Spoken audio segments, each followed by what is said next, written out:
তার বিরুদ্ধে সবগুলো মামলা এক্সিকিউটিভ অর্ডার দিয়ে তিনি তুলে ফেলেন। তিনি গ্রামীণ কল্যাণের 666 কোটি টাকার কর তিনি মওকুফ করলেন। তিনি একটা বিশ্ববিদ্যালয়ের লাইসেন্স নিয়ে নিলেন। তিনি একটা মোবাইল ওয়ালেটের লাইসেন্স নিলেন। তিনি তার বান্ধবী তাকে তিনি স্বাস্থ্য উপদেষ্টা বানিয়ে দিলেন, যার স্বাস্থ্য সম্পর্কে কোনো আইডিয়া নাই। তিনি তার বান্ধবী লামিয়া মোর্শেদকে তিনি বানিয়ে দিলেন একটা মুখ্য সমন্বয়ক। তো এই যে তার নিজের লোকজন আত্মীয় স্বজনদেরকে বড় বড় পোস্টে বসায় দিলেন। এই অপূর্ব জাহাঙ্গীর তাকে তিনি বানিয়ে দিলেন এই তার যুগ্ম প্রেস সচিব বানিয়ে দিলেন। তো এই যে তিনি যে তার নিজের লোকজনদেরকে বসিয়ে চট্টগ্রামের ভাই ব্রাদার বা নিজের পরিচিত লোকজনদেরকে দিয়ে তিনি যা করলেন, বা নিজের এই যে গ্রামীণকে যে এত বিশেষ সুবিধা তিনি দিলেন, 5 বছরের জন্য গ্রামীণের কর মওকুফ করলেন। তো এগুলো দেখে এই যে নাহিদ বা আসিফ তারা কি শিখছে? তারা শিখছে যে আমাদের মুরব্বী, এই মুরব্বী নিজেই তো তার এতগুলি ধান্দা বাগায় নিছে, তাহলে আমরা ধান্দা বাগায় নিতে সমস্যা কি? তারাও তাদের বাবাদেরকে লাগিয়ে দিছে যে তোমরাও ধান্দা বাগাও। তো এখন ব্যাপারটা হয়েছে কি, আমাদের জাতি হিসেবে দুর্ভাগ্য, হাসিনা যখন ছিল, হাসিনা তার শেখ পরিবারের লোকজনদেরকে দিয়ে ধান্দা বাগাইতো। আমাদের দুর্ভাগ্য এখন আমাদের একটা নোবেল বিজয়ী মহামানব আসছে যে মহাদানবে পরিণত হয়েছে। তো এখন হয়েছে কি, আমাদের ওই ডাইনি খেদায় দিয়া রাক্ষসের পাল্লায় পড়ছি আমরা। এটা হচ্ছে আমাদের দুর্ভাগ্য। আওয়ামী লীগ ক্যাডারদেরকে ট্রেনিং দিচ্ছেন, প্রশিক্ষণ দিচ্ছেন, এরকম একটা খবর দেখা গেল যে সেনাবাহিনীর একজন মেজর সাদিক, এবং তাকে এখন হেফাজতে রাখা হয়েছে। তদন্ত করে প্রমাণ হলে তার বিরুদ্ধে যথাযথ ব্যবস্থা নেওয়া হবে বলছে সেনাবাহিনী।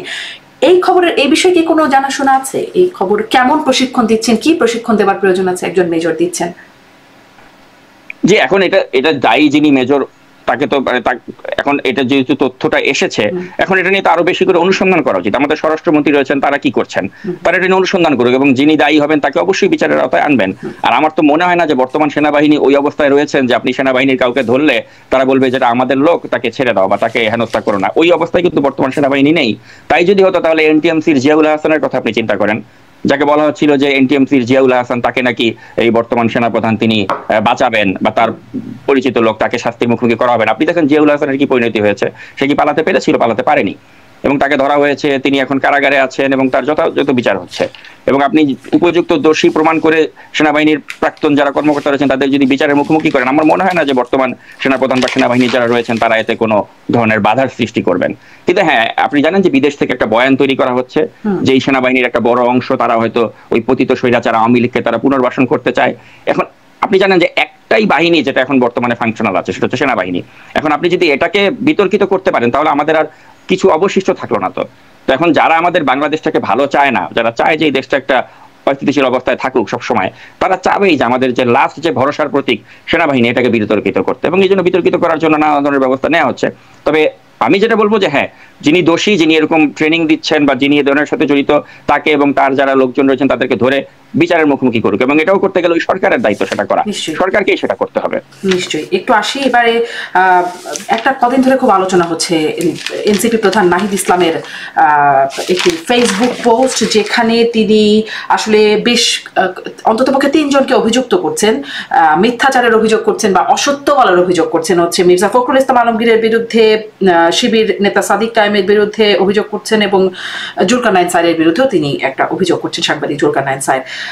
একটা একটা করে আসি। প্রথমে তিনি আসলে 1 নাম্বার 2 নাম্বার এরকম করে দিচ্ছেন। প্রথমে তিনি বলছেন, বিএনপি মহাসচিব জনাব মির্জা ফখরুল সম্প্রতি একটা সাক্ষাৎকারে বলেছেন জাতীয় সরকারের কোনো প্রস্তাবনা ছাত্রদের পক্ষ থেকে তাদের দেয়া হয়নি, তার মধ্যে তারা অন্য মাধ্যমে এই প্রস্তাবনা পেয়েছিল। এই বক্তব্যটি সত্য নয়। আপনি এর গণঅভ্যুত্থানের আগে থেকেই বিষয়গুলোর সাথে জড়িত আছেন, গণঅভ্যুত্থানের পর একবার দেশেও গিয়েছিলেন। মানে কে মিথ্যা বলছেন, নাহিদ ইসলাম নাকি মির্জা ফখরুল ইসলাম, বা কার বক্তব্যটি সত্য কারটা অসত্য? আপনি কি কোনো দিতে পারেন কোনো তথ্য? এখানে আমি কাউকে আসলে সত্যবাদী বা মিথ্যাবাদী বলে আমি ব্লেম দিব না, কারণ আমার যতই নাহিদ ইসলামের সাথে আমার মতের পার্থক্য থাকুক না কেন, আমি বলবো যে আমাদের জুলাই আন্দোলনের একটা হিরো হচ্ছে নাহিদ ইসলাম। তো তাকে আমি মিথ্যাবাদী বলতে চাই না, এবং আমি এট দ্য সেম টাইম আমি মির্জা ফখরুল ইসলাম আলমগীর তাকেও বলতে চাই না যে তিনি অসত্য বলছেন। আমি যেটা বলবো যে এটা আমরা সকলেই জানি যে ওদিন কি ঘটেছিল। ওদিন তারেক রহমানকে যখন ভিডিও কনফারেন্সে যুক্ত করে বলা হচ্ছিল যে আমরা একটা জাতীয় সরকার করতে চাই, তখন তারেক রহমানের স্পষ্ট বার্তা ছিল যে আমরা চাই জনগণের ভোটে আসতে। আমরা এখন যদি একটা এরকম সরকারের মধ্যে আমাদের প্রতিনিধিরা থাকে, তাহলে ওই জনগণের ভোটের বাইরে গিয়ে আমাদেরকে একটা জাতীয় সরকারে বসতে হচ্ছে। তো ওটা আমরা চাই না, আমরা চাই জনগণের ভোটে আসতে। যেহেতু আমরা 15.5 বছর অপেক্ষা করেছি, আমরা ওই জনগণের ভোটে আসতে চাই, আমরা জাতীয় সরকারের কোনো পার্ট হতে চাই না। এটা ছিল তারেক রহমানের বক্তব্য, এবং এটা কিন্তু এই ছাত্র প্রতিনিধি সকলেই তারা জানতেন, এবং এ কারণেই কিন্তু পরবর্তীতে ডক্টর ইউনূসকে নিয়ে একটা অন্তর্বর্তী সরকার গঠনের প্রক্রিয়াটি হয়। এখন যদি তারা 1 বছরের মাথায় এসে এই ইতিহাসটা ভুলে যায় বা নতুন ভাবে ইতিহাস রচনা করতে চায়, এটা অত্যন্ত দুঃখজনক, অত্যন্ত লজ্জাজনক। কারণ আমি দায়িত্ব নিয়ে আপনাকে বলছি, তারেক রহমানের পক্ষ থেকে বলা হয়েছিল যে আমরা একটা জনগণের ভোটে আমরা নির্বাচিত হতে চাই এবং হয়ে ক্ষমতায় আসতে চাই, আমরা এর মধ্যে কোনো এই ধরনের জাতীয় সরকার আসলে যেতে চাই না। এটি হচ্ছে মূল কথা। এখন এটাকে যে যেভাবে ব্যাখ্যা করছেন, টুইস্ট করছেন, এতে তাদের হয়তো কোনো রাজনৈতিক ধান্দা থাকতে পারে বা উদ্দেশ্য থাকতে পারে, বাট মানে কে আসলে রাজনৈতিক ধান্দায় মিথ্যা বলছেন বা সত্যটা বলছেন না সেটি দর্শক নিশ্চয় আপনার কথা শুনে বুঝবেন। আপনি আসলে মিথ্যাবাদী কথাটা একটু শক্ত একটা শব্দ, সেটি হয়তো বলাটা কঠিন আমাদের জন্য। আর দ্বিতীয়ত তিনি বলছেন শিবির নেতা সাদিক কায়েম সম্প্রতি একটা টক শোতে বলেছেন ছাত্র শক্তির গঠন প্রক্রিয়ায় শিবির যুক্ত ছিল, শিবিরের ইনস্ট্রাকশনে আমরা কাজ করতাম, এটা মিথ্যাচার। শিবির নেতা সাদিক কায়েমের বিরুদ্ধেও মিথ্যাচারের অভিযোগ করছেন, এই বিষয়ে এখন আসলে ব্যাপারটা হয়েছে কি, আপনি জানেন যে আল জাজিরাতে যে একটা সম্প্রতি অনুসন্ধানী প্রতিবেদন প্রচার হয়েছে, সেখানে কিন্তু আপনি দেখেছেন যে অনেক বেশি ফুটেজ কিন্তু সাদিক কায়েমকে দেওয়া হয়েছে। এবং আমার প্রিয় ব্যক্তিগতভাবে জুলকারনাইন সামি, তিনিও সাদিক কায়েমকে কিন্তু তিনি অনেকটা একটা ক্লিন চিট দিয়েছেন বা তার পক্ষে তিনি একটা দৃঢ় অবস্থান ব্যক্ত করেছেন। তো এটা রাজনৈতিক মহলে কিন্তু অনেকে এটাকে ভালোভাবে নেয়নি, কারণ তারা বলছেন যে জুলকারনাইন সামি কেন তিনি জামায়াতের একজন ছাত্রনেতাকে তিনি এভাবে প্রমোট করছেন, তার কাছে তার নিরপেক্ষ অবস্থান আমরা আশা করি। তো এই জন্য এটাকে নানাজন নানাভাবে কিন্তু ব্যাখ্যা করছে বা এটাকে ভালোভাবে নেয়নি। কিন্তু প্রকৃত সত্য হলো যে আমাদের জুলাই আন্দোলনে কিন্তু জামায়াতের ইসলামের এই সাদিক কায়েম বলেন বা আরো যারা, তাদেরও কিন্তু একটা ভূমিকা ছিল, বিএনপিরও ছাত্র যারা ছিল ছাত্র দলের তাদের ভূমিকা ছিল। তো সকলে মিলেই কিন্তু অভ্যুত্থানটা করেছে। আমাদের দুর্ভাগ্য হচ্ছে জাতি হিসেবে যে আমরা এই অভ্যুত্থানের পরে দেখতে পাচ্ছি যে আমাদের অভ্যুত্থানের যে শক্তিগুলো ছিল, ছাত্র দল, ছাত্র শিবির বা এনসিপির যারা ছিল মাঠে, প্রত্যেকের মধ্যে একটা বিভাজন আমরা দেখতে পাচ্ছি এবং সকলের মতো করে কিন্তু এখন ন্যারেটিভ দাঁড় করাচ্ছে। ঠিক যেমন 1971 সালের পরে আমরা দেখেছি যে আমাদের এই মুক্তিযুদ্ধটাকে দেখা গেল আওয়ামী লীগ তাদের একটা পৈতৃক সম্পত্তি বানিয়ে ফেলেছিল। তো এখনো ঠিক একই অবস্থা হচ্ছে যে আমাদের ওই 54 বছরের আগের ইতিহাস যেটা, সেটাকেও যেমন আমরা দেখতে পাচ্ছি যে একেবারে বিকৃত করে আওয়ামী লীগ তাদের একটা নিজস্ব সম্পত্তি বানিয়ে ফেলেছিল। এখনো এই এনসিপির যারা বা এই ধরেন শিবিরের যারা, তারাও ক্লেম করতে চাচ্ছে যেখানে আমাদেরই ভূমিকাটা বেশি ছিল। কিন্তু কার কি ভূমিকা ছিল এটা কিন্তু আপনি জানেন যে টুডে অর টুমরো ইতিহাস কিন্তু মূল্যায়ন করবে যার যে ভূমিকা ছিল। এরকম নানানভাবে বিকৃত হয়েই যায়। এক কথা বলতে বলতে মানুষের কাছে আসলে মানুষ তো আর সব ঘটনা গিয়ে গিয়ে দেখে নাই যে কার সাথে কি আলোচনা হয়েছিল, কে কোন জায়গায় নেতৃত্ব দিচ্ছিল, সব তো আসলে ক্যামেরার সামনে হয় নাই, মানুষ দেখে নাই। মানুষের তো বুঝতে কষ্ট হবে, মানুষ তো বিভ্রান্ত হবে, তাই নয় কি? ইতিহাসের যেগুলো ধ্রুব সত্য থাকে সেগুলো আপনি কখনো ওগুলো আপনি মুছতে পারবেন না। এটা ধরেন ধ্রুব সত্যই এখন আপনারা যারা গণঅভ্যুত্থানের পেছনে কাজ করেছেন এক একজন এক একভাবে ব্যাখ্যা করছেন, তাহলে আসলে ধ্রুব সত্যটা মানুষ কিভাবে বুঝবে? মানুষ বুঝতে পারে। আপনি ধ্রুব সত্য হচ্ছে যে 1971 সালে আমাদের মহান মুক্তিযুদ্ধে জামায়াত শিবির তারা রাজাকার আলবদর আলফামস ছিল। এখন যদি জামায়াত শিবির বলে যে না মহান মুক্তিযুদ্ধের সময় আমরা মুক্তিযুদ্ধের পক্ষে ছিলাম, ওই ন্যারেটিভ তো তারা করতে পারবে না দাঁড় করাতে। তো ওটাও যেমন ধ্রুব সত্য ইতিহাসের, ঠিক এই ইতিহাসেরও ধ্রুব সত্য 24 আন্দোলনে ওই যে 71 সালে আমাদের যে মুক্তিযুদ্ধের বিরোধী যে শক্তিটা ছিল, তারা আবার এই ফ্যাসিস্ট হাসিনার উৎখাতের ক্ষেত্রে একটা পজিটিভ ভূমিকা রেখেছিল। অতএব ওই কৃতিত্ব তাদেরকে আমরা দেবই। এখন ওই 71 সালে জামায়াতের বাজে ভূমিকার কারণে আমি যদি 24-এর জামায়াতের যে ভূমিকাটা ছিল ফ্যাসিস্ট হাসিনাকে উৎখাতে, ওই কৃতিত্ব যদি তাদেরকে না দেই, ওটা আবার আমার তরফ থেকে একটা হীনমন্যতা হবে। তো সেজন্য মনে করি যে আমাদের জনগণ, আপনি এটাকে বলছেন যেটা না দিলে এটা হীনমন্যতা, কিন্তু এটার জন্য কি তাদের ওই কর্মকাণ্ডের বিষয়গুলো কেউ একরকম একটু হালকা করে নেওয়া যায় যে ঠিক আছে পরে মাস এটার একটা কাফারা দিয়েছে, এরকম কি ভাবার কোনো জায়গা আছে? মোটেই না, ওটা তো ভাবার কোনো জায়গা নেই। বরঞ্চ আমি মনে করি যে তারা এখনো স্পষ্ট করে তাদের 71-এর ভূমিকার জন্য সেভাবে কিন্তু ক্ষমা চায়নি। যেভাবে চাচ্ছে সেটা আসলে ওইভাবে ফর্মালি ওভাবে কিন্তু মানে তারা ওইভাবে চাচ্ছে না, এবং চাওয়ার মধ্যেও আন্তরিকতার ছাপ আমি দেখতে পাচ্ছি না। এবং আমি মনে করি যে বাংলাদেশে যদি জামায়াত ইসলামী তারা রাজনীতি করতে চায়, তাদের 71-এর ইস্যুতে স্পষ্ট করে তাদেরকে বলতে হবে যে তারা তাদের ওই অতীত কর্মকাণ্ডের জন্য তারা ক্ষমা প্রার্থী। এবং সেই ক্ষমা না চাওয়া পর্যন্ত আসলে আমি তো কখনোই ব্যক্তিগতভাবে আমি আইডেন্টিটি পলিটিক্সের পক্ষে নই, ধর্মভিত্তিক রাজনীতির আমি পক্ষে নই। তো এজন্য আমার তো অবশ্যই সেখানে আমার তো একটা অবজেকশন আছেই জামাতের রাজনীতি। তারপরেও যদি তারা জনগণের ভোটের মাধ্যমে যদি জামায়াতের লোকজন রাষ্ট্র ক্ষমতায় আসতে পারে, সেক্ষেত্রে আমার কোনো আপত্তি থাকবে না। কিন্তু তার আগে আমি মনে করি তাদেরকে 71-এর কৃতকর্মের জন্য ক্ষমা চাইতে হবে।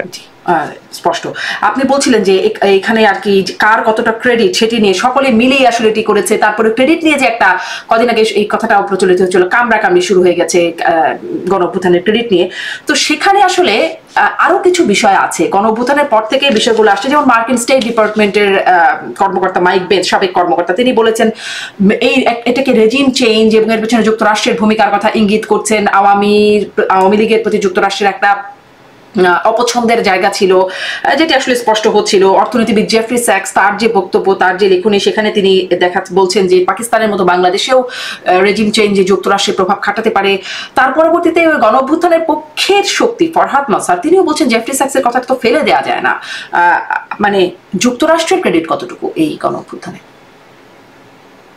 আমি মনে করি যে বাংলাদেশ কেন, মানে আপনি পাকিস্তানের কথা যদি ধরেন বা পার্শ্ববর্তী দেশগুলোর কথা যদি ধরেন, যে কোনো একটা ফ্যাসিবাদী বা স্বৈরাচারী সরকারের পতনের ক্ষেত্রে যুক্তরাষ্ট্রের একটা যদি আপনার পুরোপুরি বিরোধিতা থাকে, সেক্ষেত্রে কিন্তু আপনি আসলে সফল হতে পারেন না। এটাই বাস্তবতা, যে যুক্তরাষ্ট্রের একটা প্রত্যক্ষ বা পরোক্ষ ভূমিকা থাকতে হয়।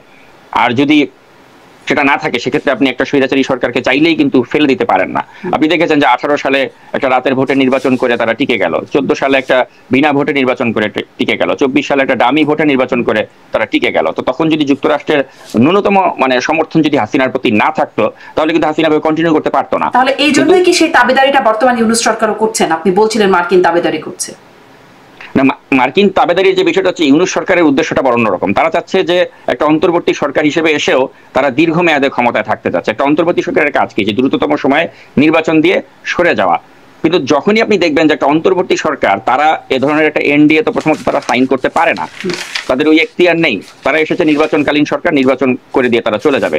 কিন্তু তারা তো এটা বিশ্বাসই করে না যে তারা একটা নির্বাচনকালীন সরকার। তারা মনে করছে তারা অনেক কিছু করার মতো তাদের এখতিয়ার রয়েছে। তো তাদের এখতিয়ারের বাইরে যখন তারা কাজ করবে, তখন তো তাদেরকে আসলে ওই ধরনের কুটচালের আশ্রয় নিতে হবে। বা সচিব অবশ্য বলেছিলেন তাদের নাকি সবকিছু করবার ম্যান্ডেট আছে।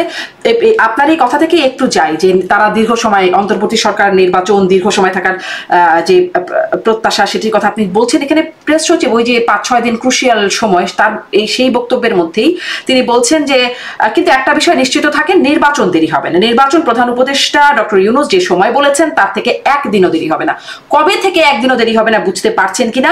প্রধান উপদেষ্টা প্রথমে বলেছিলেন, আবার কোট করছি, প্রধান উপদেষ্টা প্রথমে বলেছিলেন নির্বাচন এপ্রিলের প্রথমার্ধে, পরবর্তীতে লন্ডনে বলা হয়েছে যদি অনেকগুলো সংস্কার হয় এবং বিচারের কাজগুলো এগিয়ে যায়, সেক্ষেত্রে এটা ফেব্রুয়ারিতে হবে।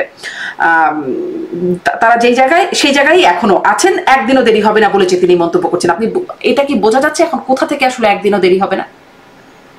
এবং উপদেষ্টারা নাকি যার যার কাজে ফিরে যেতে চান, আসলে কি তাই নাকি আসলে তারা চেয়ারের মজা পাচ্ছেন? অবশ্যই তারা চেয়ারের মজা পাচ্ছেন, কারণ চেয়ারের মজা যদি তারা নাই পেতেন, তাহলে তাদেরকে কেন এ সময় এসে একটা এরকম নন ডিসক্লোজার এগ্রিমেন্টে সাইন করতে হলো? তারা যদি নাই পেতেন, তাহলে কেন তাদেরকে 25টি বোয়িং বিমান ক্রয় করতে হলো? যেখানে আপনি জানেন যে বোয়িং এর বিমানগুলো এখন দুর্ঘটনা প্রবণ, যেখানে এয়ারবাস এখন গ্লোবালি মানুষ এয়ারবাসের দিকে ঝুঁকছে, যেখানে বোয়িং মানে কেনার কথা এই মুহূর্তে এসে অন্তত কেউ ভাবছে না। তো এই সরকার যখন সেই বোয়িং কিনে আমাদের রাষ্ট্রীয় এই বিমান বাহিনীকে একটা এত বড় একটা ঋণের বোঝায় ফেলে দিচ্ছে, তো এইগুলো কিন্তু আপনাকে মানে লক্ষণ কিন্তু ভালো ইন্ডিকেট করে না। তো এজন্যই মনে করি যে এই এনডিএর কথা বলেন বা বোয়িং ক্রয় করা বলেন বা এই যে জাতিসংঘের যে একটা অফিস স্থাপনের বিষয়গুলো বলেন, এগুলো করার এখতিয়ার প্রথমত এই সরকারের নেই। একটা অন্তর্বর্তী সরকার এ ধরনের বড় বড় সিদ্ধান্ত নিতে পারে না।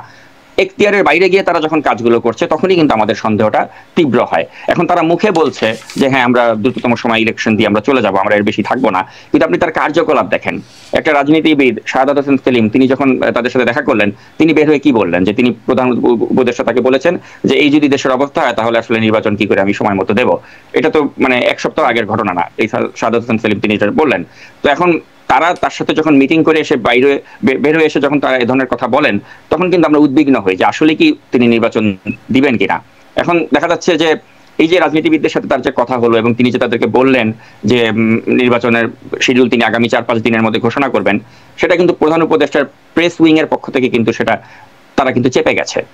তো এগুলো কিন্তু আমাদেরকে একটা ভয় দেয়। আবার এদিকে শফিকুল আলম তিনি আবার বলছেন যে না আমরা বেশি সময় থাকবো না, আমরা নির্বাচন যথাসময় দিয়ে দেব।